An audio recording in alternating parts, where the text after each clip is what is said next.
Hey, what's up, everybody? My name is Riley. I'm a worship pastor at a church here in California, and I want to talk with you today about how to prep for a worship night. Create margin in your rehearsal schedule. Worship nights always require a lot of prep work. For the worship night that I'm planning, we're going to be playing at least 12 songs. That's 3 times more songs than I'm used to planning for on a Sunday. So the mental energy and the time required to plan for these events is just much more than we're kind of used to. So to be able to create margin between the time when you hear that the event's happening to the time you begin prepping and having rehearsals and then the event, the more space that you can create in that schedule, the better, because that just means that you're less taxed before the event takes place. And that's what we want when we come to these worship nights, is to not be stressed or overwhelmed. We want to be in a place of calm and peace and preparedness. So create some margin in the schedule you have as you prep for the worship night. For me, I had about a month to plan for this event. So the moment I heard about this thing going down, I started shooting out texts to everybody on my team. Who's available? Who can be here? I threw a date out there for a rehearsal. I had no idea if we could actually do it that day. Just started getting information out there. And as soon as we began to do that, kind of assembled the team, put together the set list, worked on the chord charts and MP3s. You guys know how all that goes. But I tried to get started on it as soon as possible. I would have loved 2 months, honestly, to plan for this, to be able to implement some more special elements to the night. But with 30 days, you can make a great set list and prepare a great night for your team. So even if you only have 2 weeks, whatever time you have, just get started immediately planning on it. You won't regret it. Collect songs that resonate with your church. There's nothing worse than getting to a worship night and nobody's singing. I don't know if you've been to one of these kind of nights before where maybe the songs are too high, or maybe the mix is just funky, or maybe the production is just distracting, whatever it might be. When people just cannot engage with the songs, it's just such a bummer. So I think it's worth trying to get out ahead of that and just picking some songs that people resonate with in your church. Hopefully you're taking some mental inventory as you're leading on Sundays, and you know what songs connect, what songs don't. And if you don't know, ask one of the pastors in your church.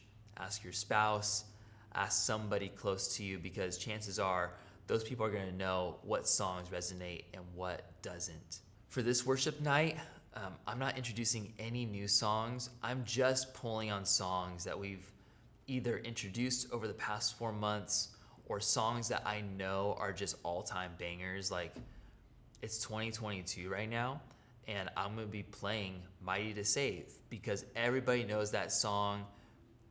It's a dope song. Hopefully people will just grab a hold of it, even though maybe it's played out or whatever, but hopefully they just grab a hold of it and love it. Grabbing those songs that you know stick with the church is just so important. And there's always time to introduce new songs, times to try new production, which we'll talk about here in a minute.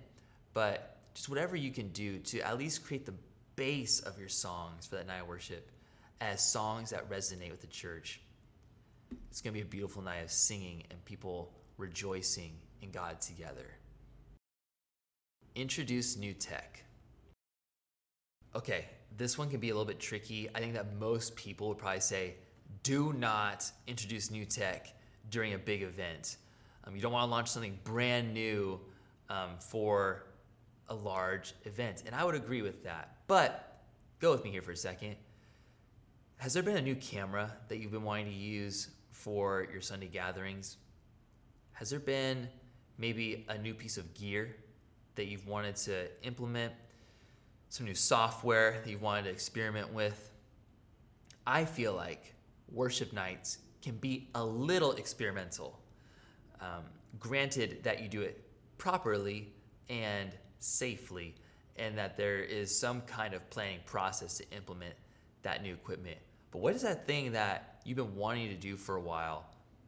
Maybe your next worship night is the time to launch it. I'm a big fan of soft launches when it comes to, new equipment, new software, new gear. For us, we are just starting to introduce tracks and guides. In fact, our worship night is going to be the first night where we have at least 60 to 70% of our songs run with tracks and guides. But I'm not going into that night without any preparation for the tracks and guides. If you've watched my video about how to lead a worship team night, you know that I try to tell the team about this new gear, software, whatever it might be that's new, well in advance, so that we can begin planning and soft launching this technology into our services. But then during a big event like a worship night, that can be like the capstone moment where you really begin implementing it fully into what you do as a church and a worship team. So for us, we've been working with tracks and guides for a while now. Our team is prepped, and now we're going to fully launch it at this worship night. And I think it's going to be so fun. I feel really confident about it. We've worked out a lot of the kinks already. It's pretty secure, to my knowledge at least. It's like famous last words when it comes to computers and tech. But I really believe it's going to be a fun thing for our team. So if there's something in your mind that you want to launch, do, try, get out ahead of it, begin planning and implementing it, and then, man, for your worship night, go all out, go bonkers, have fun with it, and make it a big deal. Bring in a guest artist or musician. I've always really loved assembling a team of volunteer band members for worship nights.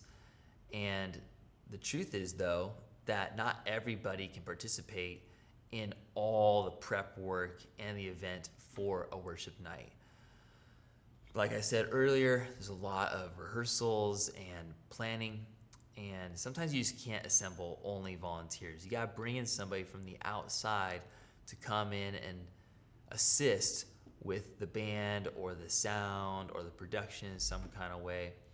And so if there is a need for a musician, I say go for it and ask a friend, a local musician to jump in with you. Even if there's not a need, but you just feel in your heart like, man, it would be so cool if this worship leader could come in and just bless our church by leading a couple songs with me, then consider that and invite that person with you. That might be just the thing to make that night really special for you and for the church. I had a really hard time getting a drummer for our upcoming worship night, and our drummers are all about serving and volunteering, but it's just the time commitment just didn't work. And so I was trying to think okay, how do we pivot? Who can I potentially get to play drums? And I started thinking outside of just my little network and went outside a little bit to my greater network and thought, oh man, one of my buddies is one of my favorite drummers of all time. I wonder if he'd be down to play with me. And I reached out to him. He was down for it. I was so excited. And now he's going to be a part of our worship team for the night. And he's bringing a fresh energy, a fresh spirit about worship, a fresh excitement about what the church is doing. And it's just kind of like a breath of fresh air, honestly, for me and for our team. So not only can a guest be a blessing to fill a position, but that person could potentially be a blessing just for the culture of your team.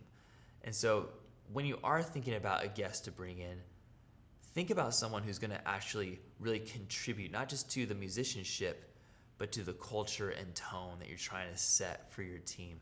Could be a huge blessing for your worship night. Okay, so those are some things I'm thinking through with this upcoming worship night that I'm planning. Hopefully it's helpful for you as you're planning for your next worship night. If you haven't had a worship night at your church in a while, I'd encourage you, set aside some time, have the conversations you gotta have, plan for one, and then execute. Have a great time with it. Use it as a time to lead your people to Jesus in prayer and in singing and in mutual encouragement. This is like one of those things that when you set aside the time for it, I think that God just blesses it like crazy. So I'm praying for you, for your next worship night, for the Sunday that's ahead of you, for your team. And I hope you have a great weekend. Go for it, have some fun, and I'll see you in the next video. Peace.